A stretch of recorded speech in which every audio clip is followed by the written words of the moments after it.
Thanks for joining us on another episode of the Dockhouse Rugby Show. We interviewed today's guest as part of our Legends of League series, where we asked him to give his thoughts on St Helens and Great Britain skipper Harry Pinner.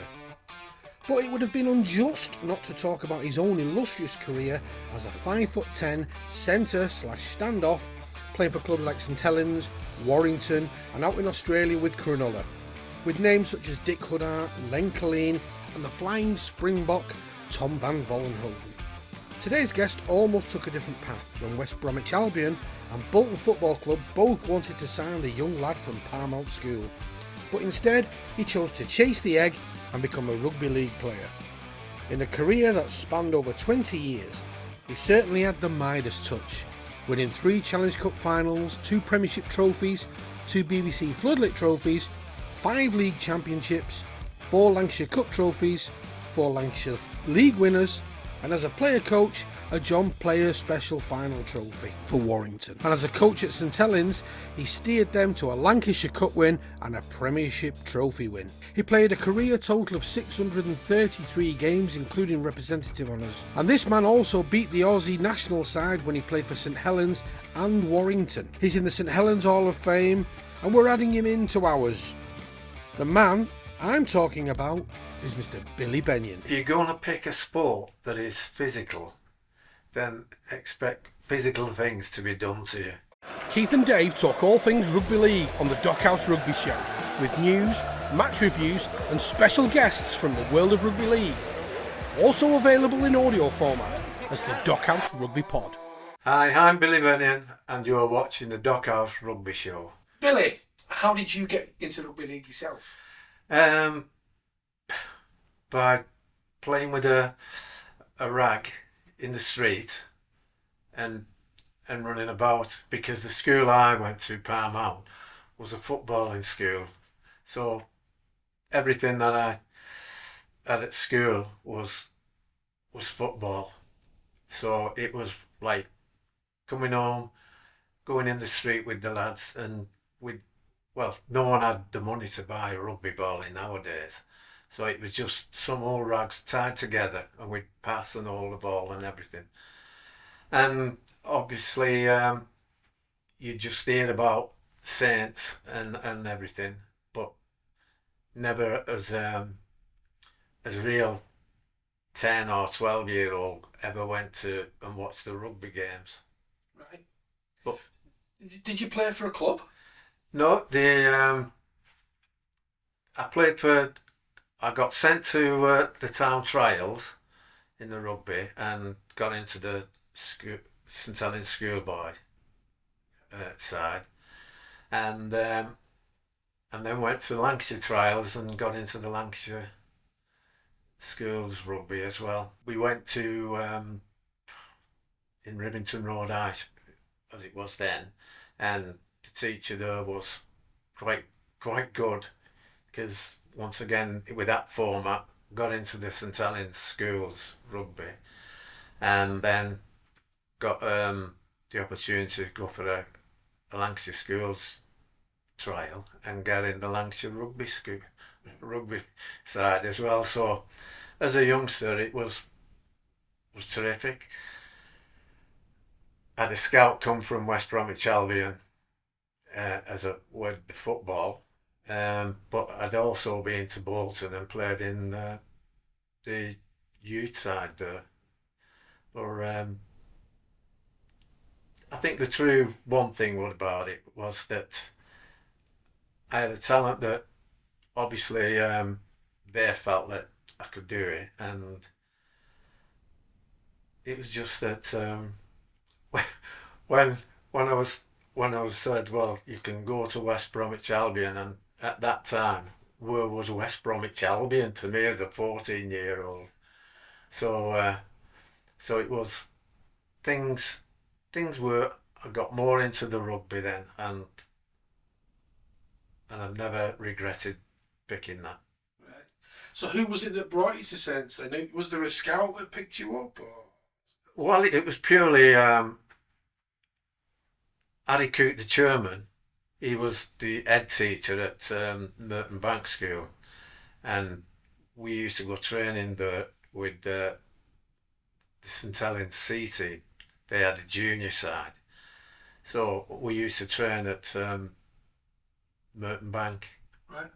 So everything just materialised from obviously getting some good results from the rugby at weekend and everything. And I was surprised when I was asked to go and that I would have signed for them.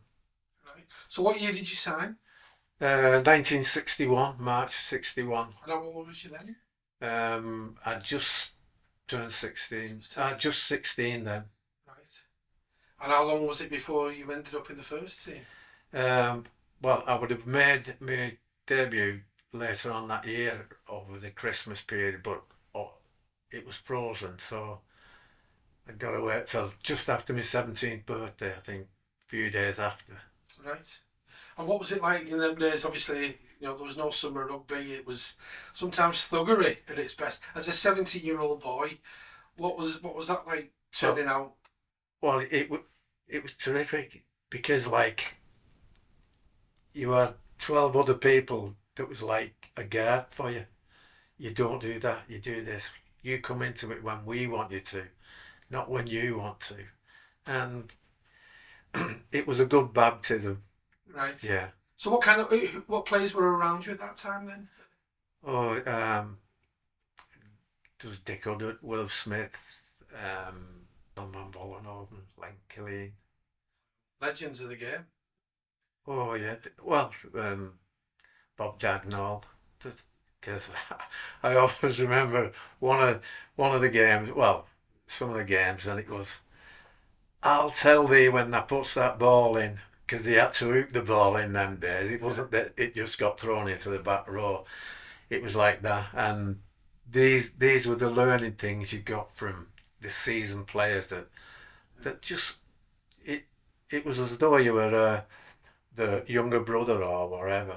They did look after you. You also mentioned Tom Van Vollenhoven. What was Tom like? Oh, a genius, fantastic. He was a brilliant in any way.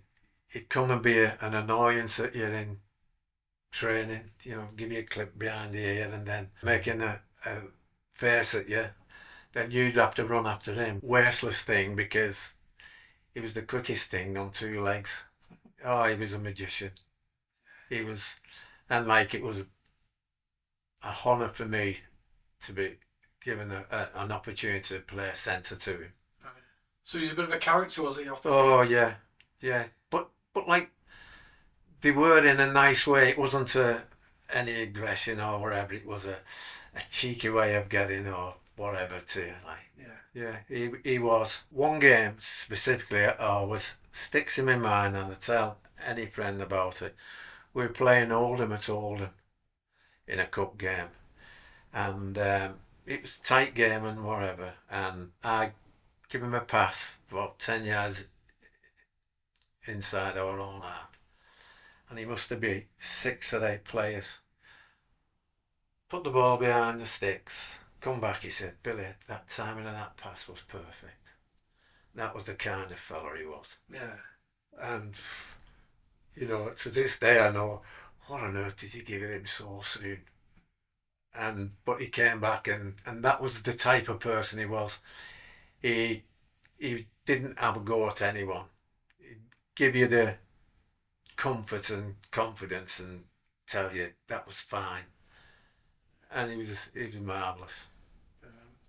And then your greatest success with Saints as a player, what was that for you?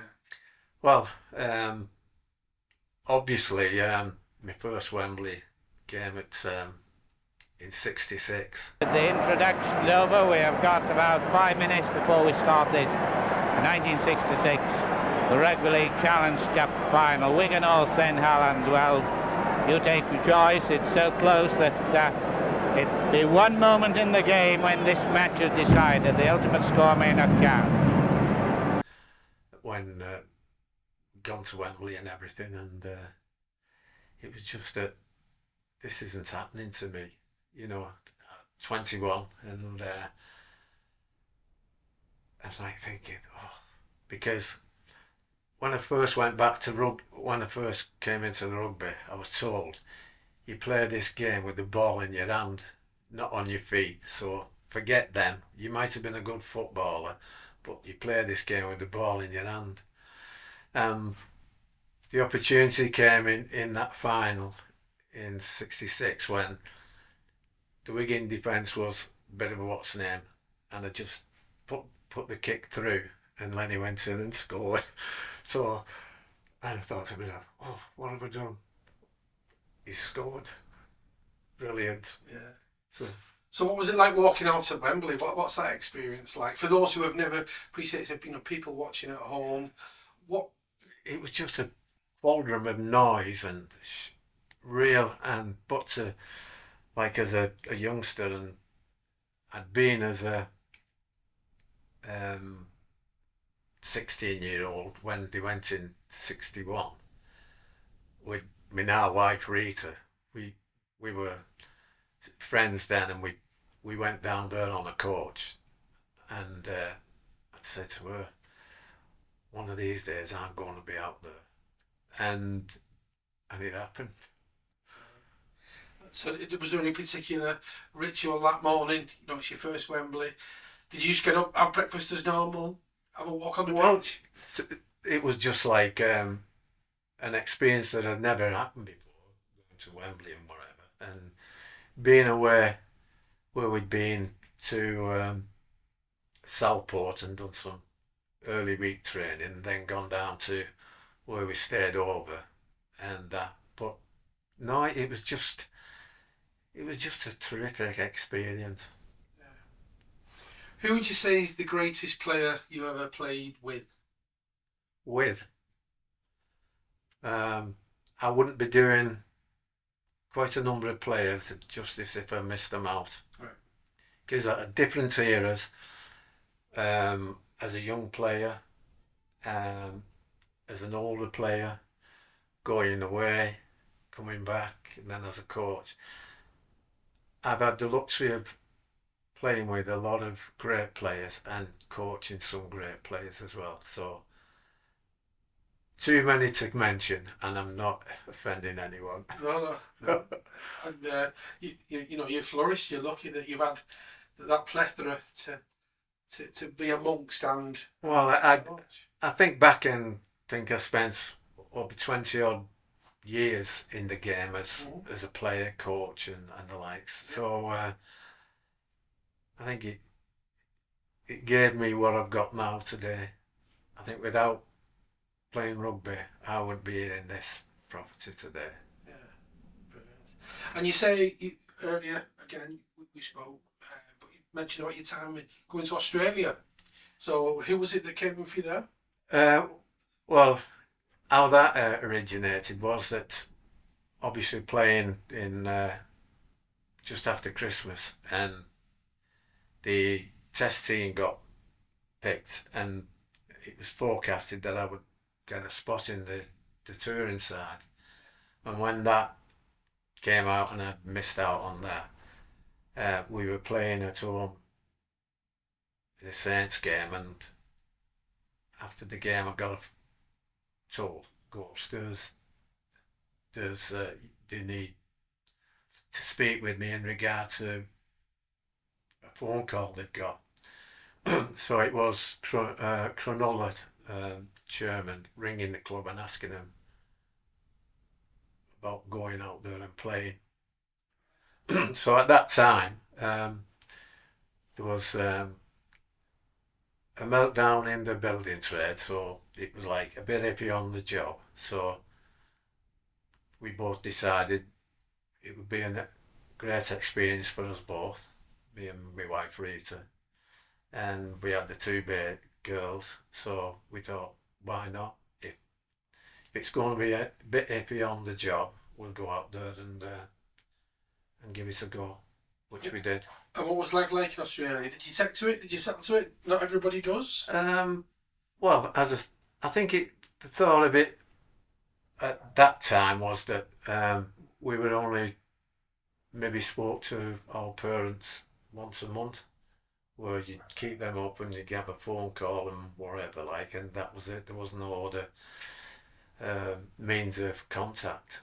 And the eldest daughter, Lisa, she was quite homesick because she would never come to the rugby games earlier days, so she always went to Rita's mum and dad's. So when am I going there? That was always the question we got from her. And we said, only a few weeks, then we'll be going home. Or no, it was an opportunity that I don't think anyone can turn down. And playing in the Australian leagues then as well, was that a tough competition? As you know, now there's often comparisons. Well, I was, but I thought our game theirs was like what's entered into rugby to me, like, is that they was more keen on defence than attack. But to me, like, I was always brought up to entertain people. It's about people being excited about people scoring, not the odd time that someone tattles. I said there's more good scoring opportunities. And I learned a lot from our trained over there and what the coach did and whatever. So it was good that what I'd learned over there I could bring in and did it later on in my coaching career. Did they have a completely different way of doing things? No, they were dedicated, but once again, like, they weren't full-time professionals, and so I never was in the game as a full-time professional. Everything where my involvement was always I had a day-to-day job and a rugby job. And then, obviously, playing career, thoroughly enjoyed that. Like you said, playing with some great people and some great memories. You then decided to go into coaching. Can you talk me through that decision-making process? Was it something? Well, the coaching was like when I went to Warrington, and after when I were actually there, like, is that one of the directors at Warrington said, it's not, we brought you here not only as a player, but we have thoughts that you can coach this side later on as a player coach. And funny enough, that one in 6 months. Yeah. So within 6 months, you're coach at Warrington. Yeah, player coach, and I had terrific time there. Enjoyed it. Met some good people and good players there, and well, obviously I must have made a point of it because they won trophies there as well. So it was wherever I went, I could guarantee you a trophy. Yeah. So what trophies did you win at Warrington? Was it? We won the John Player and the Lancashire Cup. Yeah, but like and they also had, as I said, the John Player, but they also had the BBC Two Floodlit competition as well, which we did well in. So it was great experiences, but it's all about winning things, and if you're good enough and confident enough to do it, then it's utopia. Mm-hmm. And then from Warrington, moved to St Helens. And then when I got finished at St Helens, I went to Leigh for 12 months or so. Oh no, be about 2 years, 2 or 3 years. 2 or 3 years. Your time at St Helens, again, trophies. You put silverware in the cabinet. Oh, I think I must have over 20 medals. But, and if I had the son at Warrington and that, yeah. Oh, it's, as I say, when people say, well, why did you pick the rugby and football? Well, I said, how can I say I picked the wrong thing? Because I achieved everything and probably more than quite a lot of people would. I said, you know, you play for your hometown team, you win medals for them, you play for Lancashire and Great Britain and England. I said, how can anyone not be satisfied with that? So you enjoyed your choice and you think you made the right choice? Oh, there's no doubt about it. I did definitely make the right choice, because I think who else can say, well, so much success and you've made the wrong choice. So, life after rugby. Did you go back to joinery, or was that it? Was you retired? Or? I was in the building trade and went, when I was at Warrington, I got, I'd come out of work and they had, what's the names in the construction company, the roads construction and everything. And I got a job there. I worked on UK5 in St Helens. Yeah, for them. And I worked on the Warrington's ground when they were redoing it a bit there. But no, everything's been good. And then a keen golfer. Keen golfer. It's a pity that I couldn't put the rugby talent into the golfing more. But no, I've enjoyed it. I had a good friends and that, and especially with that, because the golf club are player, we've got St Helens, Wigan, and then you've got the Liverpool and Everton. So we have quite a bit of chatting. Bit of banter. Yeah. It's nice to go back on things, to think back on what you've achieved, and I think, well, you know, as I am now, I might be saying, well, I wouldn't have got that if I'd have played something else. But it's been well worth it in the long run. It has. And anybody looking to take up the sport, or people just starting out in rugby league, what have you got any advice for them? No, because I'm a frustrated old player that thinks if you're going to pick a sport that is physical, then expect physical things to be done to you.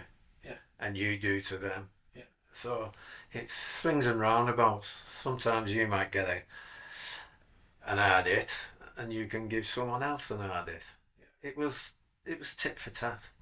Do you think that's missing from the game? Well, when I see it now and my own interpretation of things, some stay down for nothing, and to me, like, that's not right. No. There's like the old comparison, isn't it? You know, football is 90 minutes of pretending that you are. 80 minutes of pretending that you're not. But there is more playing for penalties. Yeah, I think that's the sad thing of it. Like now is that a referee made a decision. All right, quite a lot of times it could have been wrong or whatever, but now that is part and parcel of sport. Things can happen, and but when you start now, where you see it now on TV, where you're going back, they let player go on and maybe for 2 or 3 minutes, and then go back to an incident. I just can't. It's no wonder games are taking enough 10 or 15 minutes after the final whistle blows. Yeah. But I think that I can understand the feeling of people saying, well, the injuries and everything, but like, to me, rugby league was a physical game, and the way it was played, it was physical, but you didn't hear of all these injuries that you're getting now. So why all of a sudden is that game said to be that, oh, you're liable to get this or this?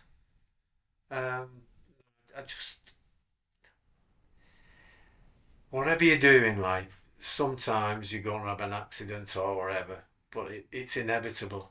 But like, to me, sport should be sport, and if people want to treat it as a touch game, then they can play it as a touch game. Yeah. I mean, I'm a great advocate of like the old style of play and bring back the biff and sort it out on the field and everybody crack on, you know. Well, And referees as well. I think Billy Thompson in particular would be like, right, he got one in on you, so I'll let you get one back. yeah, because like it was like if you had two centres, and it was like, right, you've had your go, you've had your go. The next one, it'll be my go if any of you steps out of line. And that was it. You knew, whatever. And you respected him. Yeah, that was said many a time with some of the referees, yeah. Was it? Yes. Right, you two have had your show, now it's mine. Next time, see that one there, you'll be walking down there before everyone else. Yeah. And it got over to you. And like you said, I suppose if it's a fair show, it's a fair game, then that's all good and well. So do you think the modern game is going a bit soft? Personally, yeah. I mean, I would imagine people would say, no. But A lot like, of people are. if you played it and you played it in them times, and when like people said to me, well, it's a totally different game. I said, well, say no more. I'm talking about a game that I played. I don't see that game played today. Do you think there's characters missing from the game now as well? Because I always remember growing up, there were characters in the sport. You know, some of them were almost TV personalities. Nowadays, everybody seems to be. This... We said about Neil. Neil was a one-off. He had quite a chatty mouth and everything else. He was brilliant, but he's also a brilliant rugby player as well. And he was an individual as well. Brilliant. Yeah. Like you mentioned Chris Arkwright and a lot. They came around here one Christmas, and after I'd finished with it, and we're taking you out. So I went down the junction with them. Yeah. Oh. How did that end? Yeah. How did that end? I don't know. Rita said, "Are you all right?" I said, "I don't know. Don't let them take me anywhere anymore." Brilliant. But you see them now, and you'd think butter wouldn't melt in the mouth. Brilliant. Yeah. But rum lads back in the day. Oh, they were, in a one way. I'm not a nightmare, but I've got to get it over to them again, because I got pulled up into the boardroom. We're hearing that players are going out drinking on a Friday night, Saturday game. Yeah, I said, so I believe. Well, what are you going to do about it? I said, not a problem to me. I said, if they don't do as I tell them and whatever, I said, then. So I named another 5 players from other clubs. Said, you can get rid of them if they won't do as they're told, and get me them.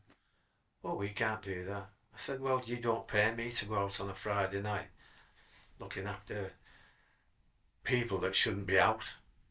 I said, I can talk to them till I'm blue in the face about going out. And I said, because I said to him, as soon as I get another player that can play in your position, you're out. Right. And did that sink in?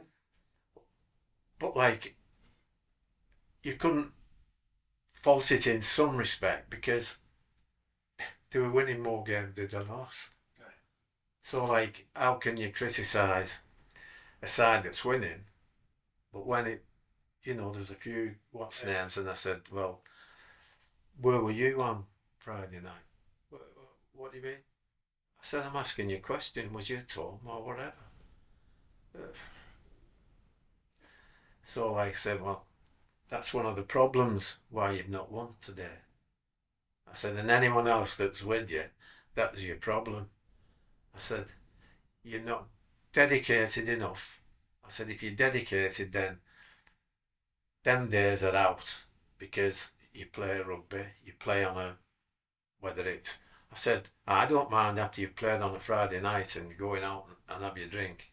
I said, because you'd be coming in Saturday or Sunday morning for me to run it out here. Mm. But I think to a degree it did come across to them what you were trying to get out of them. And like I said, the majority of them did something with themselves. Yeah, brilliant. Great memories. Oh, Great terrific. Career.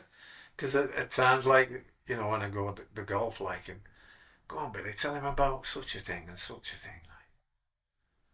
Like, all right. But no, you have met great people through it, and as I say, I treasure the time I had in it. It's special. Brilliant. Well, thank you very much for your time, Billy. It's been a pleasure. We're privileged to have you, to have your story, so thank you very much. It's a pleasure. Don't forget, after tonight's show, leave your views in our comments section. We'd love to hear from you.